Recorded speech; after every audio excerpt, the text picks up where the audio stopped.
Shirika la Reli Tanzania TRC lina uarifu umma kuwa baada ya mafanikio makubwa ya uendeshaji wa treni za SGR ambapo kufikia Juni 25 zaidi ya abiria milioni 2.5 wamesafirishwa kwa treni hiyo kutoka kuanza uendeshaji wake Juni 14 mwaka jana. Sasa umewadia wakati wa kuanza usafirishaji wa mizigo.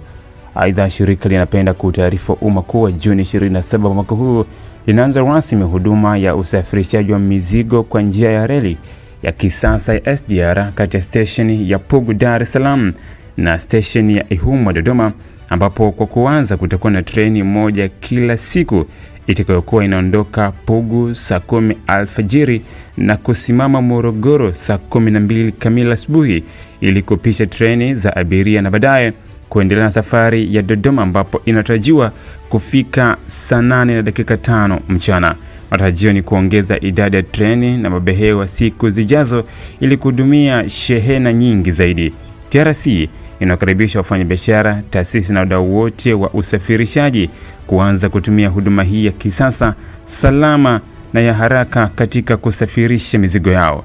Imetolewa na Fredi Mwanjala, mkuu wa kitengo cha habari na mawasiliano.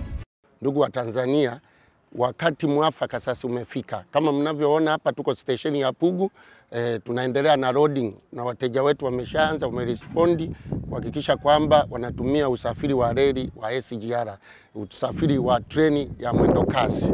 Hapa sasa hivi tuna kampuni ya Azania Group, Mikoani Traders, wanaanza loading, wanapakia ambayo ni behewa ambazo zitaenda kule Ihumwa Dodoma. Tunategemea kuanza kutoa huduma hii baada ya kukamilika kwa kupakia upakiaji huu. Ni kweli kwamba behewa zetu zina uzito mkubwa, kwa maana ya kwamba uzito ambao unatumika kwenye MGR ni mara 2 ya uzito unaopakiwa hapa. Kwa hiyo wateja wameshaanza kupakia. Itakapokamilika tunategemea kutoa treni yetu moja. Tunaanza kidogo kidogo ili kusudi kujiridhisha na miundombinu iliyopo kama tulivyoanza kwenye kusafirisha abiria. Haya mabehewa yana uzito mkubwa tofauti na mabehewa yale ya MGR ya zamani, ambapo behewa moja la SGR linaweza kuchukua tani 75 wakati lile la MGR lile ya zamani ilikuwa tani 40 tu. Kwa hiyo napenda kutoa rai kwa wafanyabiashara wote ambao wanapenda kusafirisha mizigo yao kwa SGR ambayo inatumia muda mfupi kwenda Dodoma. Sasa hivi tumeanza kwa kipande cha Pugu mpaka Dodoma. Tuna imani kwamba tutakuwa tumewapunguzia wasafirishaji gharama za usafiri, kwa sababu kipande hiki cha katikati kilomita kama 450 tutatembeza kwa reli, alafu yale magari yatachukulia pale Dodoma na kuendelea kwa vipande vingine na mikoa mingine ambayo haijafikiwa na reli ya SGR.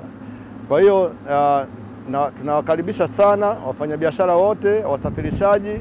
Huu ni wakati wenu wa kutumia reli ya SGR, kwa sababu na imani mtaokoa gharama kubwa katika usafirishaji wa bidhaa kwenda mikoani na sehemu nyingine za nchi ya Tanzania. Mkuu wa chuo cha Kilimanjaro Institute of Technology and Management kilichopo Mwenge jijini Dar es Salaam chenye ithibati na usajili wa NACPAT namba REG/ANE/029 anapenda kuwatangazia nafasi za masomo kwa ngazi ya diploma na certificate kwa muhula wa masomo utakaoanza Oktoba 2025 katika kozi za IT, Hotel and Tourism Management, Front Office, Business Administration, Accountancy, Procurement and Supply. Chuo kimebobea katika ufundishaji kwa njia ya vitendo na kimeweza kutoa wanafunzi wenye weledi. Wengi wameajiriwa ama kujiajiri, na kwa wale ambao wameamua kuendelea na degree wameweza kujiunga na vyuo vikuu bora hapa nchini na nje ya nchi. Pia kuna kozi fupi za computer application, graphic and design, video production pamoja na CCTV camera. Kwa maelezo zaidi piga simu namba 0717816034 au 0754864361. KITM, elimu na ujuzi kwa uchumi imara.